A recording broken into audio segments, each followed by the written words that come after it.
So today, ladies and gentlemen, we will be smoking mass quantities of marijuana and speaking our fucking minds.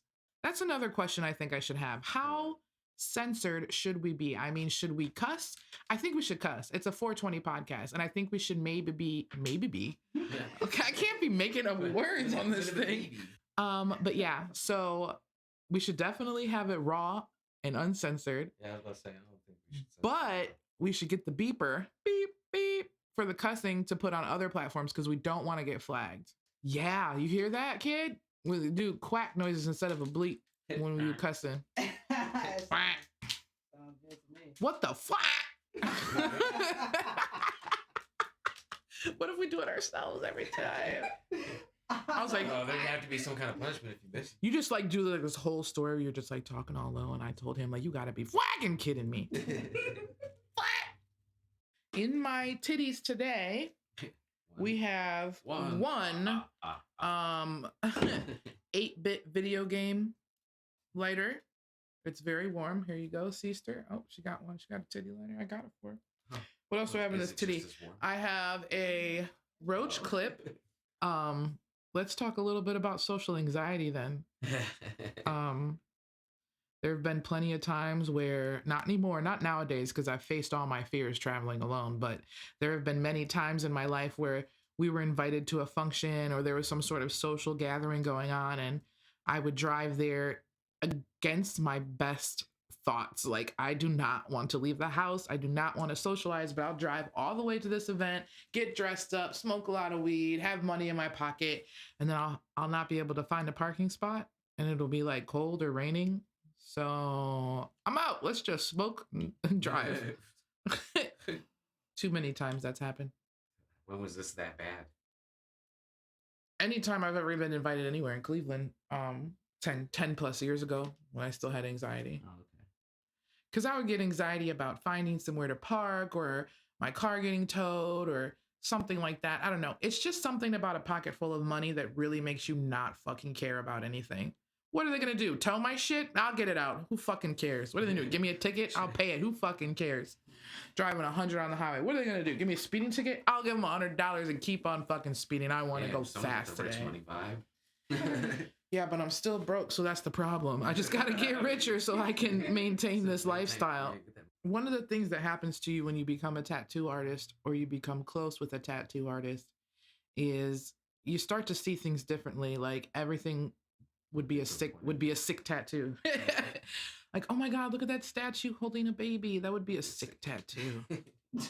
Another thing that I noticed about being a tattoo artist is when I wait in line now, anywhere I'm at, when I'm waiting in line, I'm checking everybody out, every inch of skin all the way up and down on their bodies. I like to wear sunglasses everywhere I go because I'm staring hardcore at people.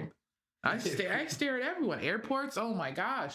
And I judge people based off their tattoos. I really do. Because honestly, if you're 50, 40 years old and you have nothing but shitty tats, I'm sorry. You've made some bad decisions in your life and I don't trust you.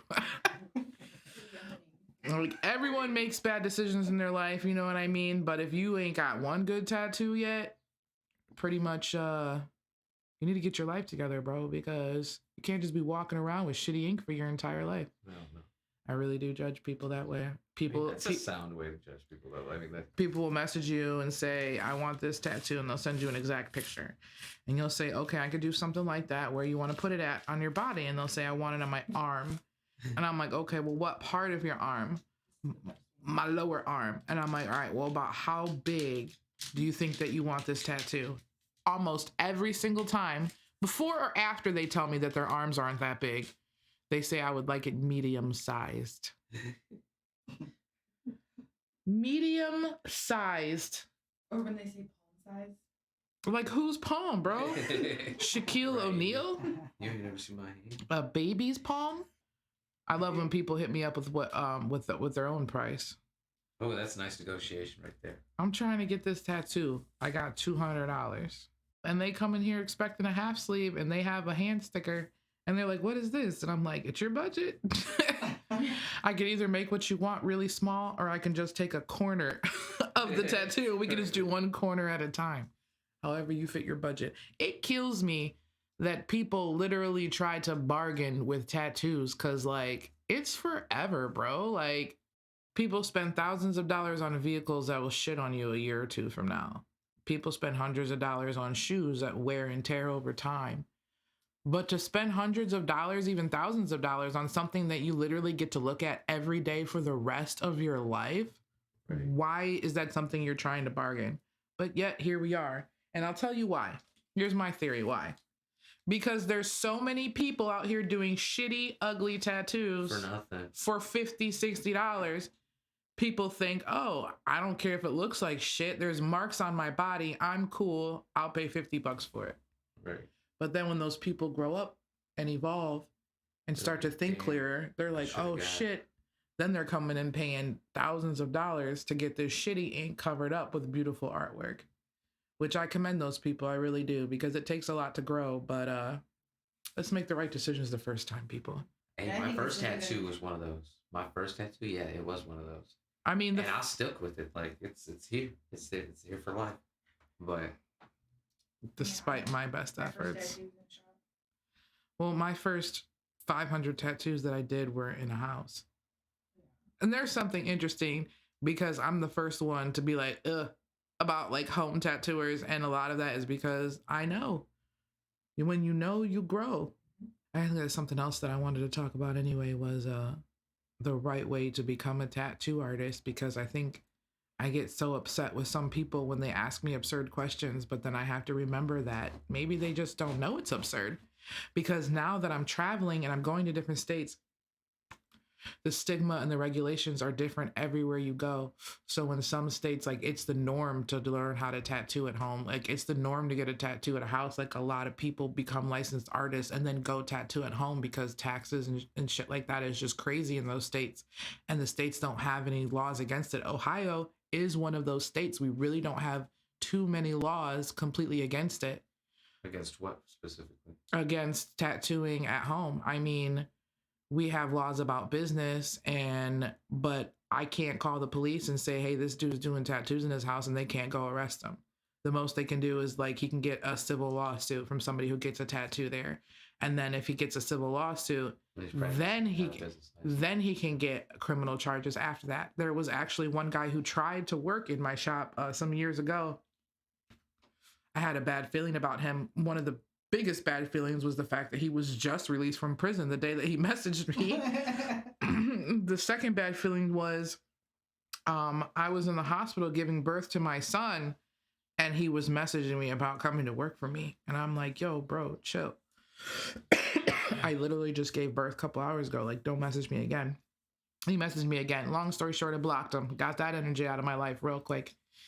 And about 3 or 4 months later, I read in the newspaper that he was in jail for, he was tattooing at home, but he didn't go to jail for tattooing at home. He went to jail for tattooing minors. Oh, shit. Without their parents' permission. In the state of Ohio, there is no legal age to get tattooed. As long as you have parental consent. That's crazy. That is crazy. There's a lot of states where you cannot be under 18 under any circumstances. Well, so nowhere in Ohio law is it specified in age. Correct. Just as long as there's parental supervision. Correct. Yep. The parent. The language. Yeah, the parent has to come sign for them, parent or guardian. And pretty much, even if you do tattoo a minor without parental consent, only the parent can complain about it. So if they have parents that don't give a shit, or they're like runaways or emancipated teens, technically they can come get a tattoo. Jesus Christ, Josh. Who told you to roll up that much weed? What the hell? I've never done.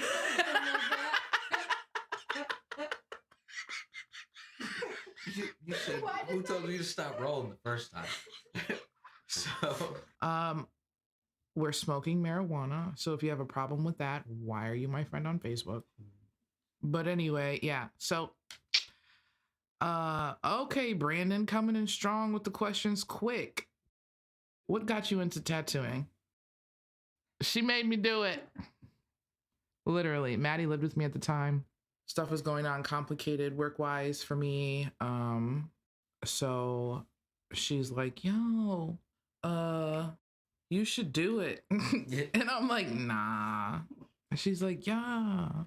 And I'm like, nah. And she's like, do it. And I'm like, all right. So I got into it, but that's all you're going to get from me on that. Don't do me like that. Don't victimize me like that. This is called HighVibes Hangout, not Sober Vibes Hangout. So yeah, I'm fried. Anyway, we ain't even lit no blunt yet, bro. We're smoking one. This is a king palm. Oh, I got a question. What's one of your favorite pieces? I have a different favorite piece every week. I get asked that question a lot on tour. Yeah, I have a different favorite piece every week. Sometimes a favorite piece of the day, like thanks to my loyal clients and people I meet on the road and people who trust me with their bodies, I've been able to do a lot of cool stuff. People have been giving me a lot of creative control. I know y'all have been watching. That piece I did last night. If actually everyone watch, if you don't mind going back and liking and sharing my last reel, the piece I did last night, he came to me with an outline. He was really set on that outline. But I wanted to make the piece my own. I said, what do you want to do with the colors? And he said, my favorite thing, do whatever you'd like. Free reign. So I had one image in my head, but then when I sit down, I look at the piece and I saw that the girl in the piece had like an elf ear. And I said, oh, this is like a fantasy piece. Let me get out all my colors. So yeah, in case y'all haven't noticed, Lisa Frank is one of my biggest inspirations as a child. You know, I grew up in no, I was gonna say in a home where we didn't have a lot of possessions, we didn't have a lot of money. I wouldn't say that we were broke, as an adult now, understanding like our bills were paid and our tummies were full. But yeah, no, there was a time where I couldn't, have a lot of things, a lot of possessions, but the one thing that I always had was a 96 box of crayons, every coloring book that I could find. Lisa Frank, everything. I don't know if she just made her stuff affordable back then or what, but my mom always made sure I had the folders, the pens, the pencil pouches, like Lisa Frank, everything. And even the coloring books. And my mom would lay with me. We would lay on the floor and watch movies or cartoons and pop popcorn, and we would color for hours. That's some good shit. And we would have coloring books, and they would say, "Mom, 1996," like, no. or it would say Rachel. Do you still have them? She has everything. Yeah, she definitely. It was mom's. She has totes full of items. Probably float away on the damn thing. Oh my gosh, yeah, no, seriously, she has lots of stuff, and a lot of stuff was ruined growing up, but she still manages to have so much of our stuff. But also, I have a shed full of some things as well. I did the same thing with my kids, so there's a lot of coloring books that I have that'll say Ava, Bella, Mom, and I'm Mom now. So it's pretty cool. One of those things I got to. Yep. Me and mom always did that in all our coloring books when I was little. But yeah, so I've been coloring since I could hold a crayon. Coloring's always been my thing. So becoming a tattoo artist and learning the technicalities of tattooing and machines and inks and needles and the billions of things that go into my job every single day all brings me to the point of being able to color how I've wanted to color. So when I first started doing color tattoos 10 years ago now, you guys, I've been doing tattoos almost 10 years. Crazy. But oh, not your mom on there. Hey, Josh's mom. Thanks. Hey, she's like, I love your purple hair. Thanks. Love you. But yeah, now that I'm finally learning everything that I need to do a technically sound tattoo, I'm able to concentrate more on these colors and doing these conventions. I can go see all these other color artists and ask questions and see all the different vendors for inks and needles and use everything to see what I like the best, what works the best without having to go online and guess, actually being there in the field and seeing and everything. It's really helped me to be able to develop my skills far beyond than I could have ever imagined. And I'm not even in my first full year yet. So I'm really excited to see what happens in the future. Heather, I had mass amounts of doodle bears because when doodle bears came out, I was about 10 years old and my little sisters were like 2 and 3 and they got whatever they wanted. Talking about we was comfortable. Yeah, y'all was comfortable. I lived in the broke era. But yeah, so there were doodle bears everywhere. We had the big ones, the mini ones, the doodle dogs, like all of them. You remember? Yeah, we had it all. So doodle bears all the time. Unfortunately, I didn't discover tattoos until I was like 26. So I've had different passions all throughout my life, but because I've had so many different passions, it's been really hard for me to hone in on one. It's like I have passion ADHD. It's like I'm always going from one thing to the other because I feel equally passionate about everything. Right. And it's always been so hard for me to condense everything or to even choose one thing to put my all into. So exactly. So it's always been hard for me, and I've always been all over the place and kind of just look like dust in the wind, kind of just look like a bum. Like, why don't you ever keep a job? It's like, I'm not going to stay at a job that's not for me. I can't do that. It's not me. It's not in me. So for me, everything that I've been through trying to find my way, I've gained skills from everything that I went through that helped me to get to the path that I'm on, because now I didn't find tattooing found me. Like, seriously, not to sound like corny or weird or anything, but like destiny, seriously, destiny in so many different ways have brought me exactly where I am today. So I continue to follow my heart because my heart has gotten me this far, honestly. And you know, lots and lots and lots and lots and lots of hard work. Always working. But yeah, let's bring it back around real quick to the fact that this is a 420 podcast. So a lot of it has to do with the fact that we're getting super high right now because there's no blunt going. You're fucking fired. Episode 1. Mixed signals. Yeah. Okay. You're right. Let's establish the ground rules for the podcast. Ground rule number 1. Some type of smoking has to be happening at all times.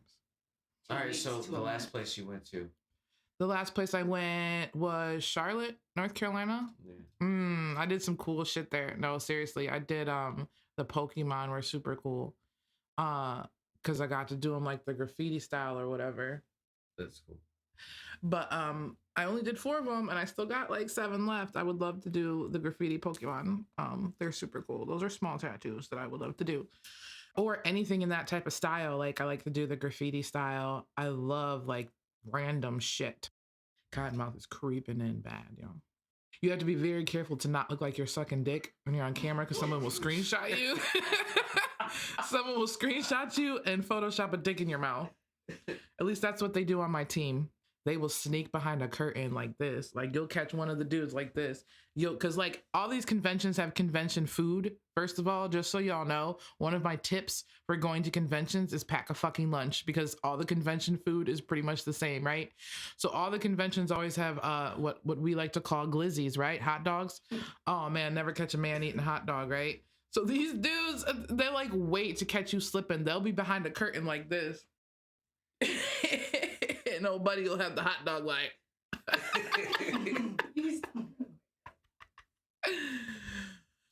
But yeah, anyway, what kind of tattoos do I hate doing? I don't think that's fair to talk about. There's probably a lot of people that have tattoos, and I don't want them to think like I hated doing their tattoos. Okay. But green flags from customers. Do your thing, I trust you. That's like the biggest green flag, I think, for any creative profession. Ever been in a situation you felt really uncomfortable doing a tattoo, and how did you handle it? If so, and whose ass was it on? I don't mind tattooing asses. It's not like, oh, I love tattooing asses, but I mean like when you're tattooing an ass, the client is face down, chilling. Like, it's just like you're doing a piece of paper, like there's not even a person there, because they're just so chill and you can't see their face if they're in pain, because I am an empath and I don't like putting people in pain. So when people make pain faces, it does bother me a little bit. But yeah, there was an uncomfortable situation once. I tell this story a couple times because anybody asked me if I ever had to stop doing a tattoo and kick somebody out. And once I did, because there was this man who was getting a tattoo for me on his forearm and was grabbing my breast. Like, and I'm like, whoa, like, stop. And he was like, I'm so sorry. You're just so beautiful and blah, blah, blah. And this is when I first opened my shop. So I was pregnant with my son. And I'm like, bro, like, I'm pregnant. Like, you're being mad inappropriate. Like, please let me finish. And he was like, all right, I'm sorry. Like, there was clearly, at this point, I realized there was something kind of mentally wrong with him, I think. Like, he was a little bit different. Anyway, it continued to happen. And eventually he started to make some remarks about my baby. So I was kind of just like, you know what, bro, like, you're gonna have to go. Like, you gotta leave. I can't do this anymore. And he was like, oh my God, I'm so sorry. And I'm just like, no, that's cool. Like, please just leave. He's like, but you didn't finish. I'm like, that's fine. If you want someone else to finish it, fine. Please just leave. And it was one of my original designs too. That was just crazy, but it was just like a little geometric thing or whatever. But yeah, so I kicked him out, and I blocked him on social media because that's how he messaged me, was on Facebook. So I blocked him and everything, and that was that. Never heard from him again. I think he might have been a little embarrassed, but at the same time, good. Creep. How does it feel to travel to different places to do tattoos, and have you learned a lot? Yeah, it feels like I was always meant to do it, actually. And I do remember, if you remember, Maddie, because you were there, but like after my first convention, I really said, like, I feel like I'm meant to do this. Yeah, I said, I feel like I'm meant to do this, seriously. And now doing so many, it definitely can get overwhelming, but it's like I've been overwhelmed by so much in my life, so much bullshit, that this is the type of overwhelming feeling that I'll take. Like, I'll be stressed out, but like I'll still have a smile on my face because like I'll take this stress any day. Like, it's nothing. It's like whatever. And it's like, it's a lot, guys. Like, seriously, like I plan, like, imagine planning a vacation for yourself. And all the stress that goes into that, into flying and booking Airbnbs and booking cars and knowing your surroundings and finding places to eat. Like, I do that every week for places I've never been. And a lot of times I'm completely alone too. So that's done a lot of growing within myself. So I've learned a lot about tattoos for sure, and tattooing at conventions around all these people, like, it's amazing, especially being able to absorb energy the way I do and just meet people and like make a lot of good friends. And I have made a lot of good friends on the road and in the convention circuit that I do get to see every week. Like, we're like a family in the conventions, it feels like. But not only have I learned a lot from them, but I've learned a lot about myself, and I've learned a lot about the world and people. I've just learned a lot in general about life and what it's like to be completely alone and have nobody to rely on but yourself to figure out how to get from one place to another, and having to I go on Google reviews and look up restaurants and look up pictures of restaurants to decide if that's where I want to go, because I always had social anxiety. And we were literally just talking about this when I rolled up here, but we were talking about how back in the day I would go, I would get invited places like out in Cleveland or something like that, and I would drive there and I wouldn't be able to find a place to park, so I would just like go home, like, fuck this. Fuck this. Or I'd be like, what's the bathroom situation like there? Like, cause like if I can't get to a bathroom quickly, like when I have to pee, I'm not going there. So yeah, there's a lot of anxiety that I've had to get over in my life. I just had an episode in Chicago. Me and one of my teammates were out there, and he had to stop at one place, so I dropped him off there, and I was sitting outside, but I had to pee like really bad. And we were in Chinatown in Chicago. So like, if anybody knows anything about like big cities in Chinatown, like Chinatown really is Chinatown. Like, it's like all Chinese people, like, right? Like, they're not fucking with you. They hate Americans. So I'm like, fuck, I gotta pee. But like, I don't care. Like, I'll buy something somewhere, like, as long as I got a bathroom. But like, everywhere it says like no bathrooms, no bathrooms, no bathrooms. Like, I would have to like go into a sit down restaurant, sit down, order, and then go to the bathroom. Like, that was doing too much. I went into a Walgreens because I'm like, oh, back home, Walgreens always have a bathroom, like, whatever. So I went into a Walgreens, a Chinese Walgreens, because it said Walgreens and then it said it in Chinese underneath. And I'm in there like a little kid, like you don't got a bathroom.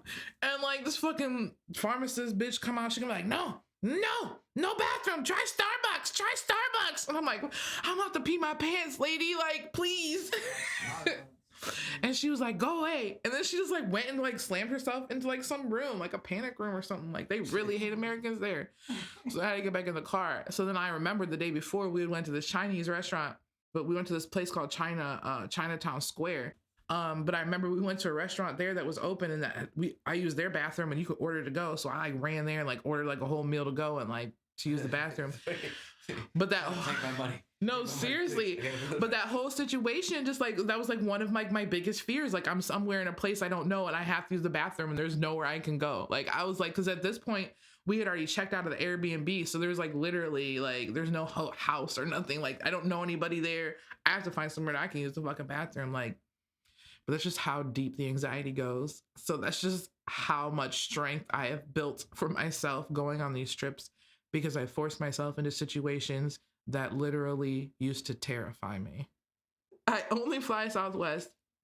And it just kind of happened on accident at first. But one of the things I like most about flying Southwest is that I get 2 free checked bags. So I get my 2 free checked bags, which are like, can be huge suitcases. And I get my carry-on bag and my small personal item, which is my small backpack. That's a lot of money saved. That's a lot of money saved. And I pack a lot of shit.